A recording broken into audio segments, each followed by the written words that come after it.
Hello viewers, welcome to our lecture series on marketing management, and today we'll discuss about the way marketing works in the new economy, and I'll be discussing with you the topic of understanding marketing mix, what exactly the marketing mix is. So the way we have to respond to the new realities of economy, that is something which is very much significant for a marketer, because you are going to deal with an economy where the market is changing rapidly, drastically and dramatically. So marketing is supposed to stay relevant in the marketplace, and for staying relevant in the marketplace we must know what is happening, what is going on in this new economy. So in order to cater to this requirement, what new capabilities a marketer should develop or they have developed over a period of time, that is something which I am going to present before you. And after that we'll discuss about marketing environment and understanding marketing mix, what exactly marketing mix, what 4 P's, 5 P's and then 7 P's are. So with this as an agenda of today's discussion, let me first tell you what is happening in this new economy, the way marketing is supposed to behave in this new economy. So what are the traits of this new economy? The first and the foremost change which we are witnessing is a substantial increase in the purchasing power. So we need not to bother about the customers who are running short of cash, running short of purchasing power. We have customers, significant number of customers who have this capability to make payment to the products, and they also have a greater variety of available goods and services. They have access to a huge variety of available goods and services. They are no more optionless, they are full of options, they are number of options available. You name a product and they have number of brands available in that segment. And there is also a great amount of information about everything, and that is why we say that a customer of today's decade is basically an information rich customer, the customer who has complete information about the market. So we cannot say that it is a situation of perfect competition, but yes, it is very close to a competition which is nearing a kind of perfection, where a customer has complete information about the market. So having the significant access to the information about the products, about suppliers, about brands, it makes the task of a marketer more difficult and more interesting also. Because when your customer is aware of all those options which are available in the market, you can find it as an opportunity along with looking at it as a challenge.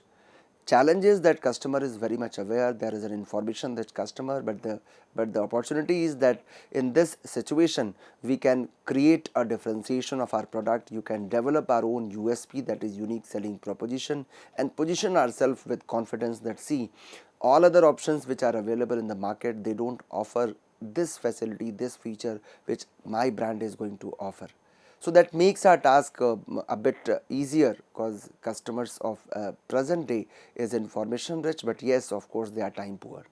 They don't have that much of time to visit the market and explore the things physically. So it's good that they have a significant amount of information, but at the same time the ground reality is that they want access to everything at their doorstep, and that is why the delivery partners, their role becomes more significant and challenging. There is also a great ease in interacting and placing orders, because you can with the emergence of digital marketing, we can talk to our customers easily. Even customers can place their concerns and feedback instantly and on real time basis. As and when they need, they can interact with us. And here is a point where they have developed an ability to compare notes on products and services, and it becomes very challenging for a marketer. But along with that, there is a huge door of opportunity. I won't say window of opportunity, there is a big door of opportunity which is awaiting for a marketer who is committed to staying relevant in the marketplace. So as long as you are relevant in the marketplace, as long as you cater to the need of the customers in a real sense, you have huge opportunity in the market available. Now with this change in the market, marketers of present decade, they have developed many new capabilities. Like for instance, I can say they have now ability to operate the powerful information and sales channels. They can have access to number of channel partners. They don't, marketer of today doesn't rely on one channel for distributing the products, because they feel that as and when and as and where and whenever or wherever the customer wants, we should be available. And in order to ensure that, we need to have number of or you can say the variety of channel partners, the sales channels, so that we can reach to the customer wherever they want. So on a real time basis, when I have to offer my product to the customers, then of course I have to exercise the access to different channels. So you must be realizing, my dear learners, the kind of change we are witnessing, it is very much positive. It's a positive change. There is no harm in offering product to the customers as per the expectation of the customers, and as and when they need. So we all understand about anytime anywhere banking. Likewise, there is anytime anywhere marketing. So anytime anywhere, wherever my customer wants, and whatever is the time. So time and place is something which is to be decided by the customer.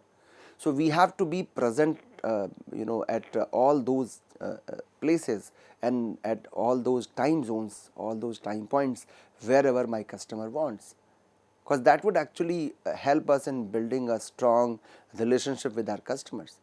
And ability to collect the complete information about markets, customers, prospects and competitors, that is also increasing our strength as a marketer. We all know that there is this time belongs to information rich customers, but the same applies to information rich marketers also. Marketers of today is also information rich. They have complete information about their competitors. They know better about their competitors, because before entering in the market, before positioning themselves, they do conduct a survey that where my product stands.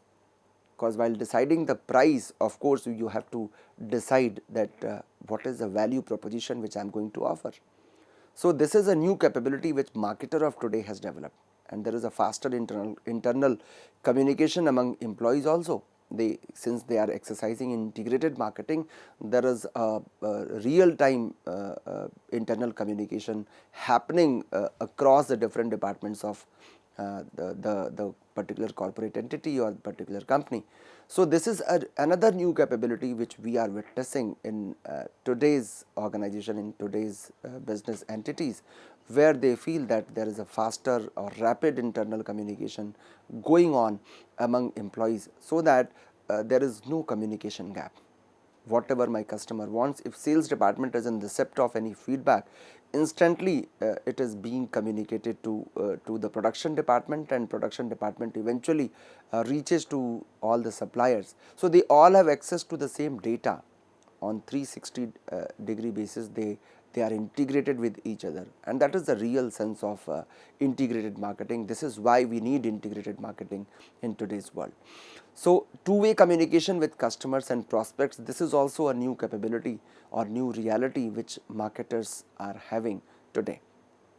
So this is a kind of strength with them, because they have two-way communication. Whatever I wish to communicate to my customers, I can communicate. Likewise, my customers can also talk to me. They can also convey their resentment, their acceptance, their considerations, their happiness, whatever feelings or whatever feedback they wish to share. They have a platform to share with the present day marketer. So that is a new reality which I personally see as a strength of today's marketers, because this is their strength, wherein they can at least convey their responses to their customers directly, be it distributing samples, be it offering them some discounts, or any other via of promoting their product, or communicating them about a new brand or new opening. That is also quite an easy task for present day marketer. So these new capabilities, they are actually coming out of the basic fundamental principle that necessity is the mother of invention. Why these capabilities marketers have inculcated or they have developed over a period of time? The reason is very clear, because they know that without inculcating or incorporating these changes into themselves, they can't survive in the market. It's a question of survival. I cannot survive unless I develop those capabilities in myself, in my offerings. I need to customize my offerings and services to the individual needs of my customers. My customer doesn't want a specific segment, a specific part of the product which I generally offer. So gone are the days when we used to follow the production and product concept and used to say that this is what I have produced. You have no other option. We can't make changes into the product. Now we do have customized offerings with us. We do have a system wherein we cater to the specific requirement of a specific customer coming from representing a specific segment of customers. So these customization is also a new capability which marketer of today has developed. So improved purchasing, recruiting, training, improved external communication, improved internal communication, these are the new capabilities of present day marketers, or I would say the marketers of 21st century. So all these things, they require improvement in all aspects of a marketer, be it product, be it price, place, promotion, or anything or everything which a marketer is going to offer to their customers. So my dear learners, the entire landscape of marketing is witnessing the dramatic and drastic change, that too at a very rapid pace.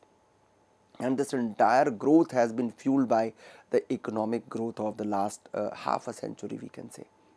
So the focus in the early 50s was basically it was on marketing of consumer goods, which shifted to industrial marketing, and later we all have witnessed that later the development was largely due to increase in size and number of firms, because eventually more and more number of firms, they started entering or joining the market, or strengthening the market by their presence, and also with the passage of time, with the increase in demand, their size also increased, because they were knowing that we have to create the benefit of economies of scale. So with the growth in maturity of both consumer and supplier, a new school of marketing, which we call as a new form of marketing in the name of non-profit and societal marketing, it actually emerged in early 70s. So it's not that new. In the decade of early 70s, we witnessed the presence of societal marketing, and the business at that point of time realized that they have a larger role to perform than merely emerging as an entity which is for profit making. So they realized that yes, we have a larger role to play, we have a bigger role to play than simply surviving as a business entity which is there to make its own profit. So with the rapid changes in lifestyle and enhanced standards of living, the every day we are witnessing newer and newer services hitting to the marketplace. So you talk about any sector emanating from education to communication, consultancy to Medicare, or even health sector, or you name a sector, in all sectors, all kind of services, they were being offered in the market, and we are witnessing change into the marketing of those services. Now we talk about marketing of services, it has arrived, because we talk about service oriented economy. India is basically a service oriented economy nowadays, we can say.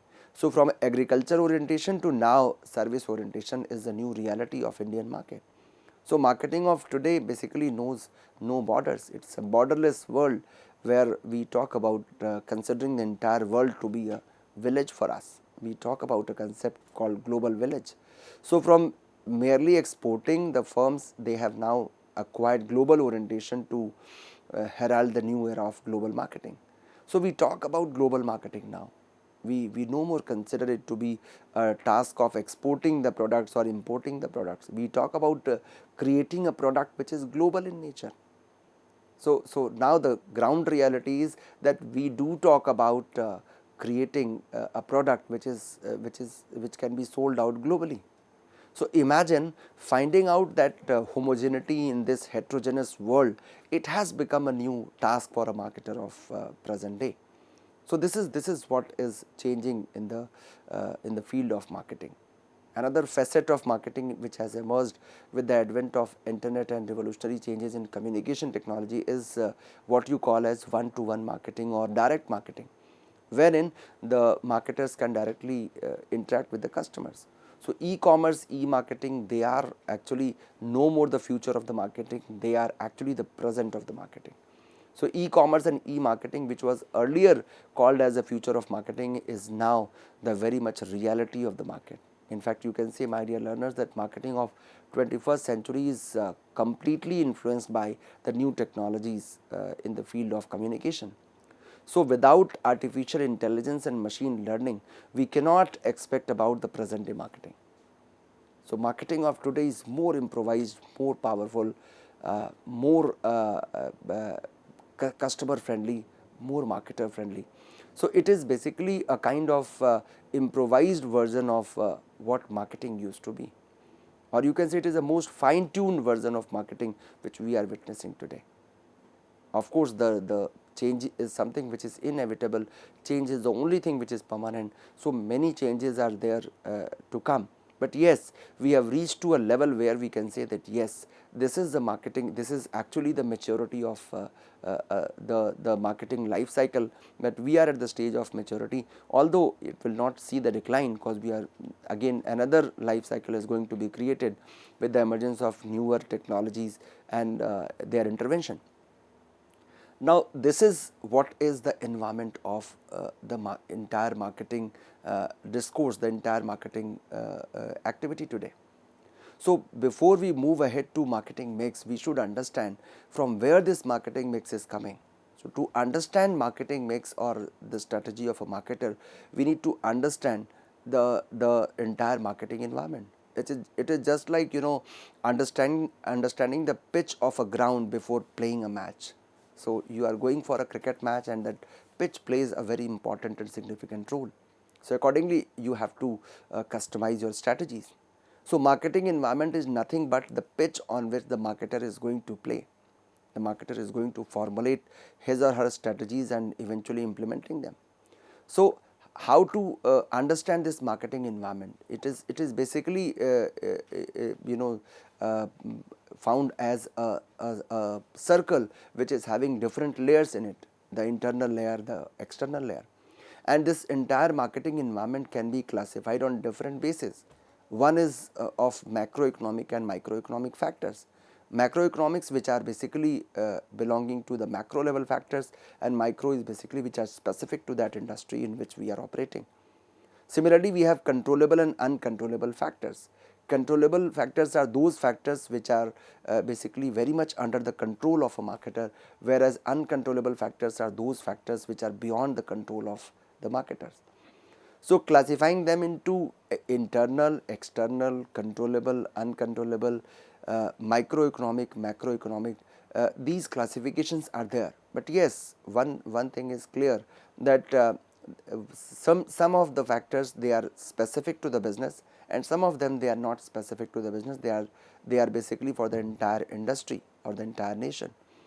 So, we do have technological factors, we have demographic factors, we have political factors, we have legal factors, we have socio-cultural factors, as they represent basically the uncontrollable factors, or you can say macroeconomic factors, wherein if we talk about microeconomic factors, they are specific to the industry. And within that, if we talk about controllable factors, these are those factors which are very much under control of a marketer. You cannot have control over your suppliers or the general public or the competitors or even the marketing intermediaries. You can affect them in some way or the other, but you can't have complete control over them. So, they would actually form part of uncontrollable factors. So, when we look at marketing environments, my dear learners, you have to first understand that the same environment is being interpreted from different perspectives, and those perspectives basically depend upon your planning, that for which strategy you are looking at this marketing environment. Suppose if I talk about having control over the controllable factors, I would say that yes, I am going to classify the entire marketing environment in two bases. One is two broad classifications. One is controllable factor, another is uncontrollable factors. Having said controllable factors, I would say it is my product, it is the price of my product, place and promotion, which is broadly known as the 4 Ps. I will tell you about the term 4P, from where it came, who gave this very idea of 4Ps. But we have to understand, my dear learners, that the same marketing environment is being interpreted, being classified on different parameters depending upon our own strategic requirements. So, here when I am going to take you up to the topic of marketing mix, I will be actually looking at this marketing environment from the perspective of controllability of these factors, that which factors are controllable and which factors are uncontrollable. Having said controllable factors, I am going to tell you about your target customers. So at the center, or at the pivot, in the pivotal role, what is there? The target customers, that these are my target customers to whom I am looking for, to whom I am willing to cater to. So these target customers, they are there with us, and we have to look at them, that how to go for catering to their requirement. So it starts from product, then price, then place and promotion. So these four components are there, which are being used by a marketer to decide their own plan of action. We have other factors also. We have marketing intermediaries, public, competitor, suppliers, that we would discuss a little later. So the same marketing environment I'll put before you all in different manner also in the next segment of my lectures, wherein I'll tell you about the macroeconomic factors and microeconomic factors. So how to respond to this marketing environment? What we do actually? We first look at the environmental management perspective, that what is my perspective of looking at this environment. Like I told you here, that we are going to look at this business, the marketing environment, from the perspective of controllability, and then we go for doing the environmental scanning, and eventually we use this information about the marketing environment in formulating our strategies and implementing. So the question comes, what exactly the marketing mix is? I would say it is basically a set of controllable tactable tools which a marketer blends to achieve the desired outcome from the market. And what is the desired outcome? That is customer satisfaction. So it is basically a set of controllable marketing tools which a marketer is blending to achieve, to secure the desired outcome in the market, or desired level of outcome in the market, that is desired level of customer satisfaction. So I am going to take out those controllable factors from the marketing environment and blending them in such a way that I can find the desired response, I can find the desired level of outcome of customer satisfaction. So while developing my product, while deciding the price of my product, while selecting the channels of distribution, while promoting my products, whatever I would do, I would blend them in such a way that it offers me, it gives me, it results into the desired level of customer satisfaction. And this marketing mix is also known as 4 Ps. Now my dear learners, it comes to you as a very popular term in the marketing. When we talk about marketing, 4 Ps is something which is basically a very common or buzzword in the field of marketing, in the corridors of marketing. So marketing mix, if we look at the marketing, any definition of marketing doesn't complete without looking at the definition given by the Philip Kotler. So Kotler defines marketing mix as a set of marketing tools which a firm uses to pursue its marketing objectives in the target market. So you are using these tools to pursue your marketing objectives in the target market. So it is basically a set of marketing tools. Now coming to those marketing tools, when it comes to marketing mix, the term 4 Ps was basically given by an eminent academician called E.J. McCarthy, who gave this acronym to it. It is called 4 Ps, where every P is representing one component of marketing mix, starting from product to price, then place and promotion. So 4 Ps is basically a popular marketing term, or it is a buzzword for representing, for denoting, for indicating marketing mix. So McCarthy talked about classifying it as, or calling it as 4 Ps. Later on many other Ps were also added, like 5th P was added in the name of packaging, and for services we got additional 3 Ps, which I shall discuss with you in the next segment of my lectures, when I'll tell you about the additional 3 Ps, that is called people, process and physical evidence, and they are basically used in services marketing.